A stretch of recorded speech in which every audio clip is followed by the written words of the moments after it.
Rui Hachimura. Why did the Lakers let a $14 million starter walk away? Rui Hachimura was reportedly willing to stay in Los Angeles for around $14 million per year, yet the Lakers still chose not to keep him. According to reports, the former Lakers forward agreed to a 2-year, $28 million contract with the Los Angeles Clippers after free agency opened. Hachimura reportedly rejected offers from several teams, including the Warriors, Timberwolves, Nets, and Mavericks, because his priority was remaining in Los Angeles. He and the Clippers quickly reached an agreement, originally expecting the Lakers to complete their offseason moves before arranging a sign-and-trade deal. However, negotiations failed when the Lakers continued asking for draft compensation, allowing Hachimura to leave as an unrestricted free agent. The surprising part is that the Lakers initially wanted to retain him. One reason was that Hachimura was viewed as one of Luka Doncic's preferred teammates. However, the organization decided it needed more defensive players and instead added players such as Kessler, Mamukelashvili, Caleb Martin, Quentin Grimes, and Sexton. That explanation raises questions. The Lakers certainly needed defensive improvement, but are Mamukelashvili and Sexton truly defensive specialists? Sexton's contract can at least be considered valuable, but Mamukelashvili received a 4-year, $52 million deal worth $13 million annually. Hachimura, meanwhile, reportedly wanted only about $14 million per season. So why would the Lakers invest in a player who averaged limited minutes and production in the playoffs while letting go of Hachimura, a forward who played nearly 38 minutes per game and averaged 17.5 points during the postseason? Was Hachimura really less valuable than Mamukelashvili? To answer that, we need to examine what kind of player Hachimura actually is. Hachimura was born with a unique athletic background. His mother is Japanese, while his father is from Benin in West Africa. His physical strength and natural athletic ability were heavily influenced by that background. Before entering college, Hachimura had already become one of Japan's most dominant high school players.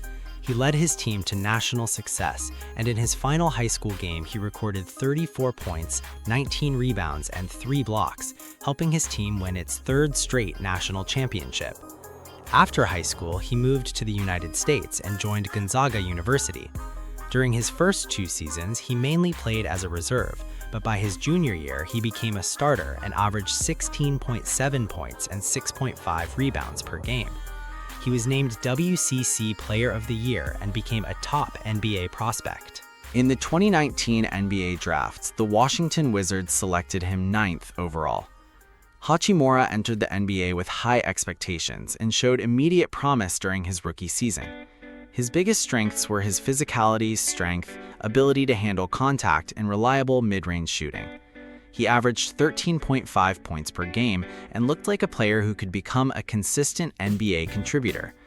However, his development slowed over the next few seasons. He never fully developed into a primary offensive creator, and his scoring average remained below 14 points per game for a long period. Although Hachimura possesses African heritage and impressive physical tools, the NBA is filled with elite athletes. Compared with the league's top players, his explosiveness, vertical ability, and quickness are considered solid rather than exceptional. His ball handling and ability to create shots off the dribble also never developed into major strengths. Most of his offensive production came from transition opportunities, spot-up shooting, and playing without the ball. He was not the type of player who could consistently create offense for himself like elite scorers. Eventually, he lost his starting role in Washington. Since the Wizards were rebuilding, they focused more on players who could create their own offense and develop into high-volume scorers. Hachimura, being more of an off-ball forward, was not able to produce the type of statistics that players like Kyle Kuzma could. In January 2023, the Lakers acquired Hachimura from Washington by sending Kendrick Nunn and 3 second-round draft picks. For Hachimura, joining Los Angeles was more than just a basketball decision. Los Angeles had always been his dream city. Since arriving in the United States, he had hoped to eventually live there. During college, he spent many summers in Southern California and even got a Los Angeles phone number because of his connection to the area. His first season with the Lakers was mostly spent coming off the bench, but his role changed during the playoffs. His playing time increased significantly, and he averaged 24.3 minutes per game. More importantly, Hachimura showed his shooting could translate to postseason basketball. During that playoff run, he shot 48.7% from three-point range. In another playoff appearance, he improved even further, shooting 60% from deep. However, his three-point volume was still limited at the time, usually only taking 2 or 3 attempts per game, so opponents did not view him as a major shooting threat yet. One of his most important contributions came against Nikola Jokic. Head coach Darvin Ham used Hachimura in a defensive strategy where he defended Jokic directly, while Anthony Davis provided help defense behind him. Although Hachimura was not expected to completely stop Jokic, his physical strength made the matchup more difficult. By Game 4 of that playoff series, Hachimura earned a starting position. He averaged 15.3 points per game and became the Lakers' 4th offensive option. The following season was much more unstable for the Lakers. Even though the team won the in-season tournament, Darvin Ham struggled to find a consistent starting lineup. He frequently used Taurean Prince and Cam Reddish, but the results were disappointing. Only after the All-Star break did the Lakers settle on a lineup featuring Anthony Davis, LeBron James, Rui Hachimura, Austin Reeves, and D'Angelo Russell. That group eventually became the team's most reliable starting unit. Individually, 2024 was the toughest season of Hachimura's career. He averaged only 7.8 points per game, and his three-point shooting percentage dropped below 40% for the first time in his NBA career. However, the following season brought major changes. The Lakers traded Anthony Davis for Luka Doncic, creating a completely different roster situation. Despite the massive transformation, Hachimura maintained his starting position. The main debate was whether Hachimura or Dorian Finney-Smith should start. Once the playoffs arrived, that debate disappeared because J.J. Redick discovered that the Lakers' strongest lineup featured both players together in a small ball system. In the Lakers' small ball lineup, Hachimura took on a much bigger responsibility than his traditional role suggested. He essentially became the team's center in many situations.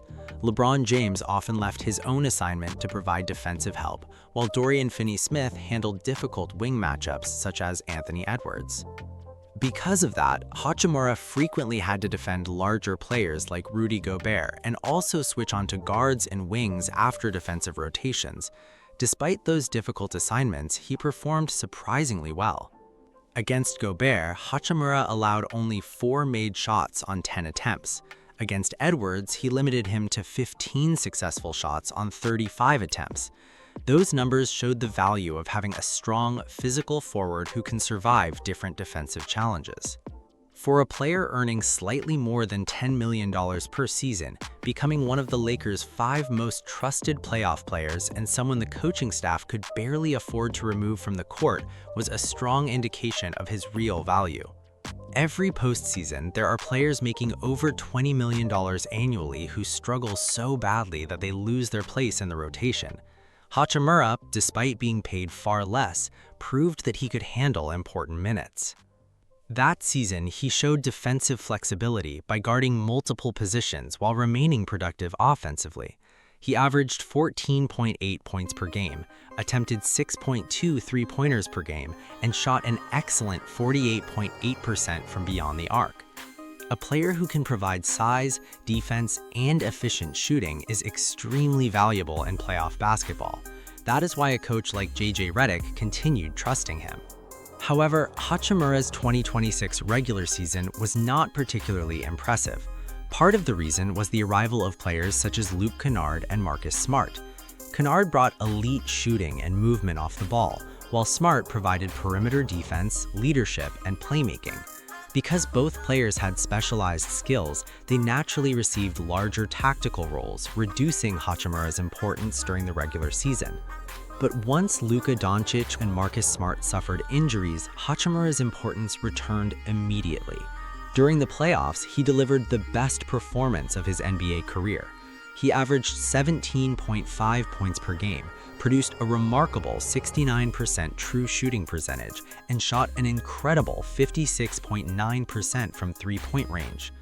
Under playoff pressure, where many players become less efficient, Hachimura became even more reliable. His defense was also valuable. Players such as Amon Thompson, Jabari Smith Jr., Reed Shepherd, and Tari Eason all struggled to score efficiently when defended by him. Even Alperen Şengün shot only 42.9% against Hachimura. During the postseason, Hachimura averaged 38.6 minutes per game, the highest mark on the Lakers roster, even more than LeBron James. Considering his playoff performances over the previous 2 seasons, a contract worth around $20 million annually would not have been surprising. So why did he ultimately receive only $14 million? There are 3 main reasons. The first is simple. Hachimura wanted to stay in Los Angeles. His connection to the city was extremely strong. Los Angeles was not just another NBA destination for him, it was a place where he wanted to build his life. Additionally, Hachimura is one of Japan's most recognizable basketball figures.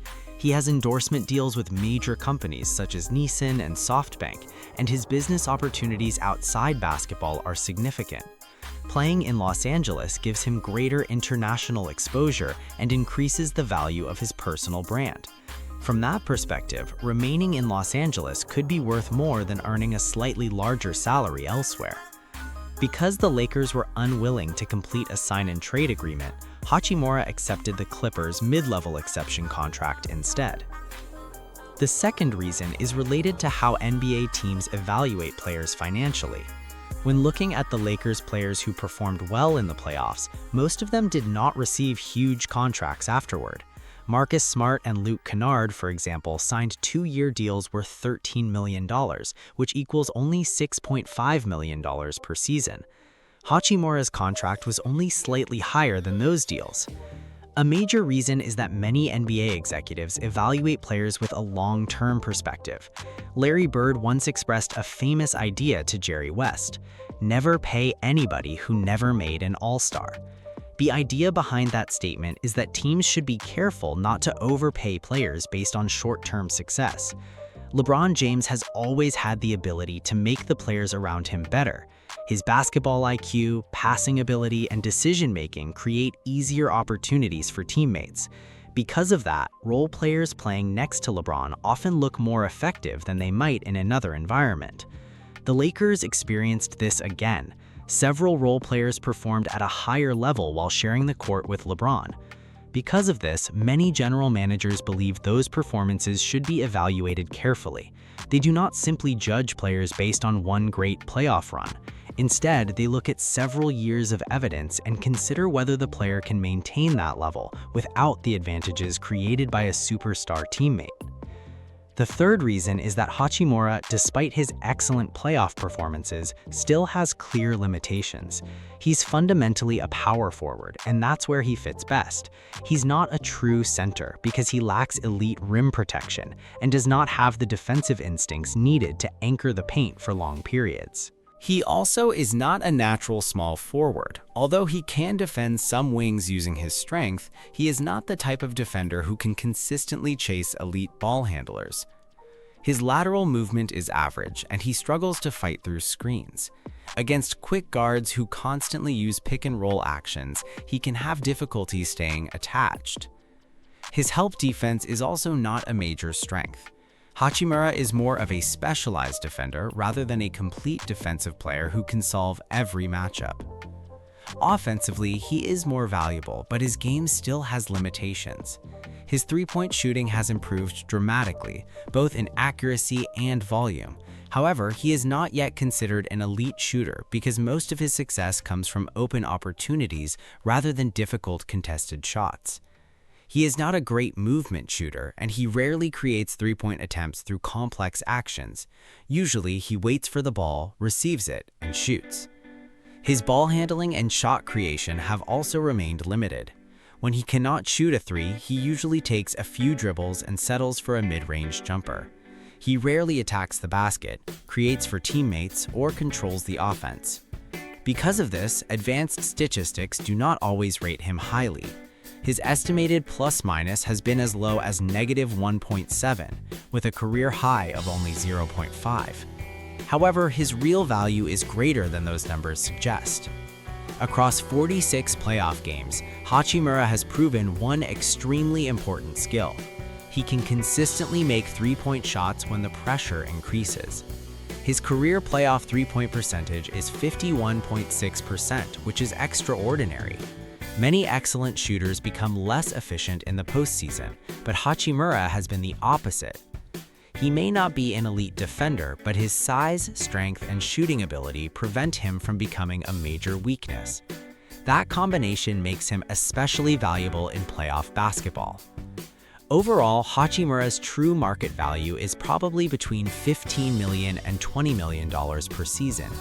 He is a player whose playoff value is higher than his regular season reputation. He may not be the perfect starting power forward for a championship favorite, but he is exactly the type of complementary player many playoff teams need. The recent Lakers are a perfect example. They may not have been strong enough to dominate the league's best teams, but against competitive playoff opponents, Hachimura provided real value. That is why the Lakers' decision remains confusing. Ignoring the LeBron James factor, Hachimura was arguably one of the best fits available for their starting power forward position. JJ Redick also appeared to trust him, yet the Lakers chose Mamukelashvili instead. Mamukelashvili's advanced statistics last season were impressive, but his role and position are completely different.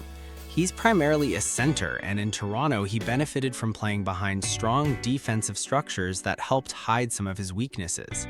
With the Lakers, he's expected to become Kessler's backup. It remains questionable whether he can actually solve the team's defensive problems. From almost every basketball perspective, Hachimura appears to have been the more natural fit for the Lakers' starting lineup. The Lakers were willing to pay $13 million annually for a backup center, but refused to spend $14 million to keep their starting forward. That decision is difficult to understand. Even if the team wanted to change direction, letting go of nearly every productive player from the previous season feels extreme. The Lakers moved on from a player who loved Los Angeles, loved the franchise, delivered the best playoff performance of his career, and proved he could handle a starting role. At that point, the discussion becomes bigger than basketball alone.